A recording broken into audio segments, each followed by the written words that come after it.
see all the time nowadays that video game reviewers are getting increasingly corporatized and end up giving games that don't deserve it a rating of 7. So I decided if they won't, I will, and thus begins this journey, and it will start with a game I believe is timeless, Jet Set Radio for the Sega Dreamcast. With the sequel having been recently announced, I figured now would be a great time to give myself a retrospective on this game series. Through it, I discover what I believe to be a criteria to properly rate a game out of 10 points that won't always lead to the number 7. First up is story, out of 3 points. Does it keep my attention? Does it make me fall in love with the world and or characters? And does it provoke thoughts or philosophies in the player? Then gameplay, out of 3 points. Is the gameplay loop fun and engaging, repeatable and time-stealing, or groundbreaking? Next up is the design. Out of 1 point, does the art more or less hold up, and are the environments intuitive without being hand-holdy or too railroady? Another point is sound design. Does the soundtrack, environment, interaction sounds, or voice acting ever detract from the game's immersion? And last but not least, we have post-game out of 2 points. Is the post-game fun to play, and is the reward worth the time invested? These criteria can give us a proper rating of a game, and I will prove it with Jet Set Radio. Jet Set Radio!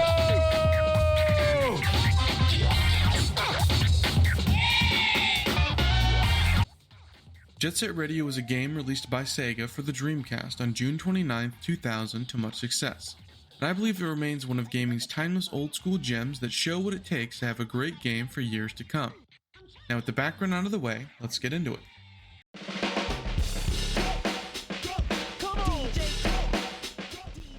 Story of Jet Set Radio is told by the great DJ Professor K, an eccentric DJ who seemingly has a snitch on the streets as he knows everything that happens on them. Throughout the game, you play as the GGs, a group started by a man named Beat after he recruited the characters Tab and Gum to join his team. Together, they own the Shibuya-cho borough and increase their roster with rival challenges against characters like Garam, Yu, and the peak of masculinity himself, Yo-Yo. The game starts with the Shibuya-cho territory being attacked by the Love Shockers, a group of the same woman, and Beat, Tab, and Gum have to defend their territory. Additionally, while this is happening, they begin taking over the Kogane-cho areas, run by the monstrous Poison Jam who live in the sewers. After claiming their territory, Poison Jam is mysteriously taken away by a black limousine. GG's also attacked Benton-cho, run by the cyborg gang, the Noise Tanks, who kidnapped our dog. They deserve the greatest of pain, and I wish a million curses on them and their family. Once we take over their territory, they short-circuit and explode, hopefully to stay dead. We also got our dog back, but they made him moo? I don't really know why they would do that. Like, what is the point of that? Each time the GGs beat a group, they find a piece of a record. Unsure what it means, they shelve them and move on. Finally, the GGs kick the Love Shockers out of their territory, and when they fall, they have a golden rhino pin in their hand.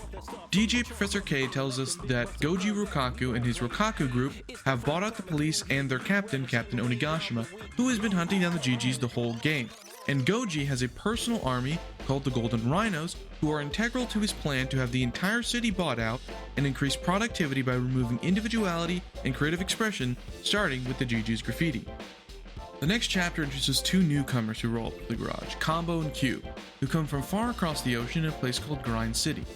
After being initiated by the GGs, they tell them their story. The Golden Rhinos have been popping up in the area of Grind City and plastering over their graffiti. Their friend Coin was very suspicious of the Golden Rhinos and began to seem paranoid until the Golden Rhinos ultimately kidnapped him, but he was able to leave notes for Combo and Cube telling them to head to Tokyo-to. There they are told to find the GGs as they run the area. The final chapter is the GGs, accompanied by Combo and Cube, facing off against the Golden Rhinos' increased movement in Tokyo-to and their special agents, each with unique fighting styles such as kamikaze, jetpacks, and brainwashing. DJ Professor K reveals that he indeed does have a snitch, and that snitch tells him that Goji Rokaku is looking for the record pieces, as the record is called the Devil's Contract and can summon a demon, which he will use to take over Tokyo-to. But before they can deal with that, they are attacked by Poison Jam. That's right, Poison Jam is back, this time having gone through electroshock therapy and are now drooling and foaming at the mouth. Once they defeat them, Poison Jam is free of the mind control and provides a tell-all. The Devil's Contract is real, Poison Jam was a distraction, Goji broke into the GG's garage and took their pieces, and Coin had the remaining piece. Thus, Goji can enact his plan to take over Tokyo-to. DJ Professor K naturally begs the GGs to save Tokyo-to, as the people you want to put in charge of saving the world are young 20-somethings with spray paint. I mean, we essentially have an eccentric billionaire start a cult centered on a giant stuffed rhino in overalls. Who would even join this cult? It makes no sense. It's a great cult, explains a lot about the world. I'm happy to be here, was able to get in real quick. He's just, really fills out my worldview. Once you beat Goji Rikaku and his stuffed demon, Koji is flung into the abyss screaming Geronimo, like some cartoonish Looney Tunes film. We then see a bit of a wrap-up where it was revealed that the Rikaku building exploded and that Goji's son took over, claiming it was a construction accident. We were then told that Coin is confirmed dead and was killed by Goji, who wanted control and couldn't deal with people he can't buy with money, stating maybe it is lonely at the top, or maybe money is just the root of all evil. Turns out the devil's contract wasn't real to begin with. I feel cheated and lied to. They promised me good times and good food, and all I came out with was a lousy stuffed animal.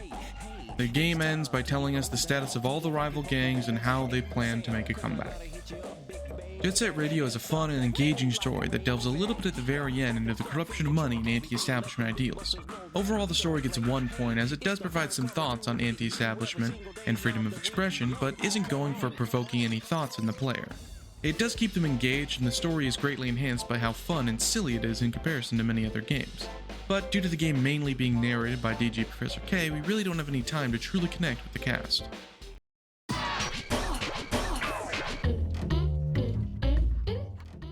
Why do we play a game? The gameplay loop, whether that be fighting other players in real time to accomplish an objective like in Overwatch, or spending thousands of dollars on 2D fictional women because you're lonely and have money to burn.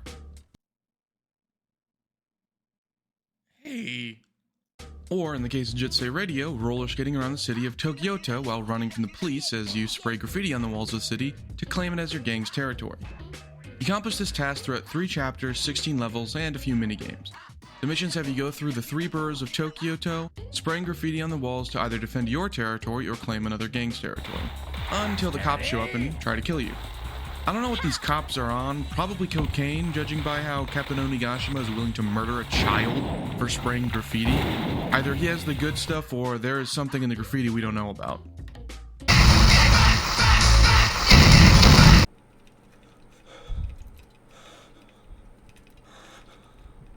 I think part of the charm of the game is in how it shows the police getting progressively more and more aggressive with stopping you from spray painting the walls, as they ramp up from foot soldiers to calling in the military with assault weapons and helicopters. Another neat part of the game is the graffiti system, where you need to input corresponding thumbstick movements to paint the graffiti, which gives you the feeling as you're actually the one painting it. The game even changes the thumbstick movements depending on the character you choose in your team's garage. Characters have 3 stats you can see when they are being picked. Power is HP, technique is how many points you get from tricks, and graffiti is how many cans you can hold as well as how many points you get for accomplishing a tag. The required inputs also change with the graffiti stat, as the higher the stat is, the harder the inputs become. The way you unlock these different characters is interesting too. At points throughout the story, people will skate up to your garage window like a Taco Bell drive-thru and order a 1v1 instead of a Crunchwrap Supreme. These 1v1s take place in 2 ways, Monkey See, Monkey Do, where you copy the action of the challenger, and graffiti races, where you race them across the map, and the first to reach the end and complete the graffiti tag wins. Like my main man Yo-Yo. I mean, look at how he oozes masculinity. He's always wearing 3D glasses. I mean, at this point he's in the 4th dimension. Oh my gosh! The last type of gameplay is the tag battle. When you've officially claimed a rival gang's territory, you aggressively chase them down and spray their backs with graffiti that can blow up helicopters and tanks. Huh. What do you think that means? I don't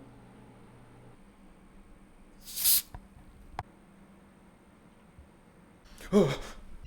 Once their backs are fully sprayed, they throw a temper tantrum and you can laugh at them as they have effectively been made homeless. The gameplay loop is addictive and fun to play, but if not entirely in part due to the age of the game, the controls can be a bit janky and cause some frustration. So overall the game is getting 1 point for gameplay, as the age holds it back from being great.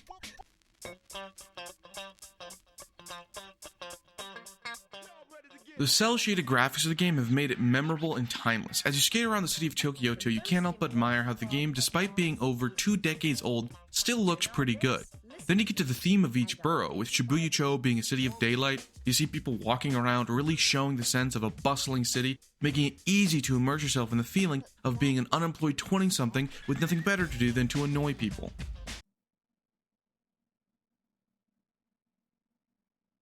Wait, what? Then you have Koganicho, showing a dawning city. It's the early morning and the town is still under heavy construction, and you think to yourself, I wonder what this city will look like in the future, before immediately halting construction because you're grinding across the construction equipment, making everyone late for work that morning. Bentencho, the nightlife city, is a beautifully crafted neon-lit area full of bars and shady establishments. I mean, you know this is where cops are getting the good stuff. Lastly, you have the area of the Grind City that shows up in Chapter 2, which is modeled after New York City and creates a great vibe of skating across rooftops and in skate parks. I also just want to point the American representation for this game is an African American man with a boombox to his ear and a goth girl. Dang, Japan's got us nailed. The design of the game is truly timeless. The best part though is the game does something unthinkable to many games nowadays. It teaches you through gameplay. Blasphemous, I know.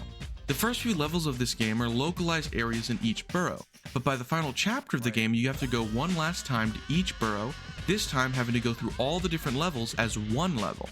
They teach you each area individually and then give you a loading screen free sandbox run of all the levels. And to make good time in those levels you need to have mastered them the first time around. And that to me is great level design, so it's getting full credit for design. Let's get scratching. I believe a soundtrack is crucial for a game, including music to set the tone and vibe, as well as any voice acting if present.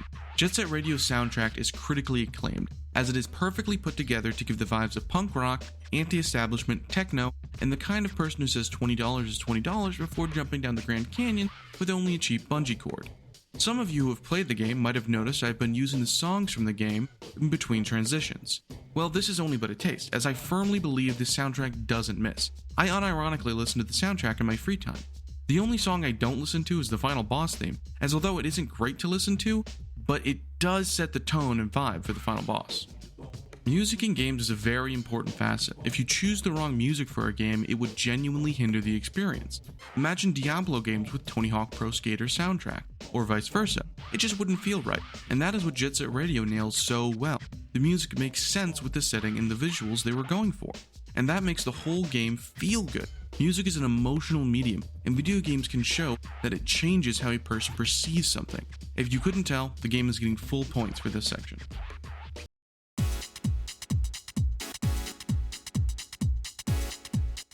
The post-game. The start of many woes for completionists, but able to make some games all that more enjoyable. The post-game for Jet Set Radio begins when you boot your save up after the credits rolled. This save will start over from Chapter 1, but don't worry, any characters or graffiti you have collected will still be there, which brings me to the first part of the post-game, the main collectible, Graffiti Souls. Graffiti Souls are little yellow symbols resembling a head with headphones over it and a speaker instead of a mouth, which are hidden throughout each level. When you collect them, you get a new type of graffiti you can choose from before each level. The next part of the post-game is obtaining the jet rankings on each of the different courses. Each level ranks you on a score from jet to pedal depending on how high of a score you get. Any time you saved will net you bonus points, so the best way to obtain these is to get a high graffiti stat character like Yo-Yo, naturally as he is what we should all aspire to be, and be sure to spray all the graffiti spots including the optional green arrows. You should also make sure to start with the largest graffiti spots, and you might even want to trick loop for a little bit as later levels like Explosion require a score of 72,000. By far though, the best part of the jet ranking is the reward, as you can unlock secret characters including but not limited to a dog on roller skates. I mean, look at him, he's the bestest boy. And he knows who to follow as he wears 3D glasses all the time, so clearly this dog is smarter than 90% of the cast.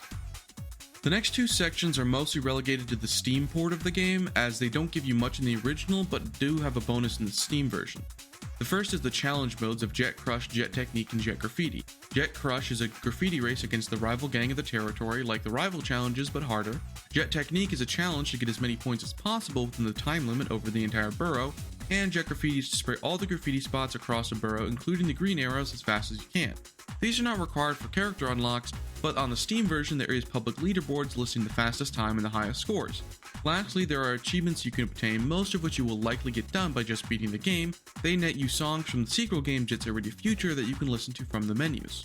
Overall, the post-game is like a chef kiss on an already great game with great rewards, and fun challenges that aren't too hard or grindy, which is why the game is being given full points for the post-game.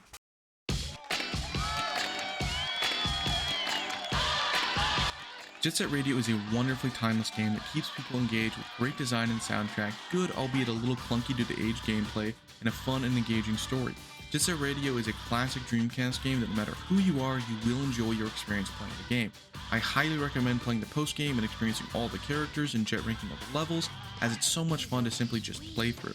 I love this game, it is genuinely one of my favorite games, and I hope that some of you watching will consider experiencing it too. Jet Set Radio is getting a 6 for the score due to its fun story and gameplay, its great sound and art design, and its phenomenal post-game. I'd love to hear your thoughts on the game, so please feel free to leave a comment and a like. If you'd like to see me talk about the sequel, Jet Set Radio Future, or you'd like to be updated on the upcoming third game, hit the subscribe button and the bell to receive notifications, and I will see you next time when we delve into Jet Set Radio Future.